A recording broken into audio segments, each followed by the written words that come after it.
1936 मसीहा एप्रिल मास 1 तारिख रे आम ओडिशा स्वतंत्र प्रदेश रूपे गठन है और स्वीकृति भी पाइला। ता पूर्व से बंग बिहार रे मिसिकी थिला। मधुबाबू गोपबंधु एभली केते जन स्वाधीनता संग्रामी से माने प्राणप्राणे उद्यम करी आम ओडिशा को स्वतंत्र प्रदेश रूपे गठन करथिले।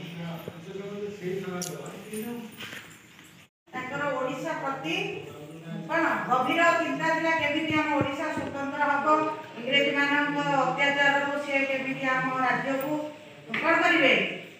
रक्षा करिवे हम लोक भल भाबे रहिबे सेति पई से उत्कल सम्मेलन करिथिले एवं उत्कल सम्मेलन रे जोग देथिले हमरो अनेक नेता गोपबंधु थिले आउ हमर थिले नै जो मधुसूदन दास होते मुख्य से ओडिशा रो सबु थिले प्रथम जानिछ प्रथम एमए प्रथम वकील प्रथम आगुले इंग्रेज वकील फेरता किंतु से ओडिशा का स्वतंत्र करबा पई सब पद त्याग कर भी से हम में बहुत काम करतथि बारिस्टर प्रथम बारिस्टर से समस्त का होती घोड़ा चढ़ी मधुबाबू संगे लड़िली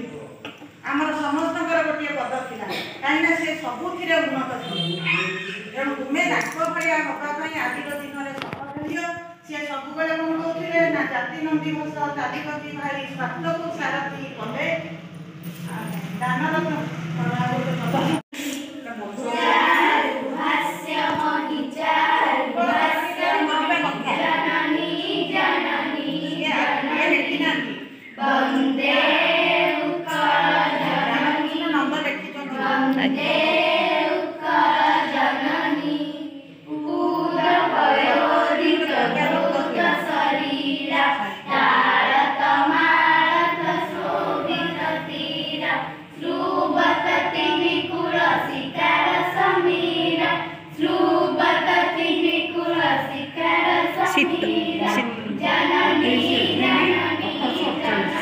सत्यवान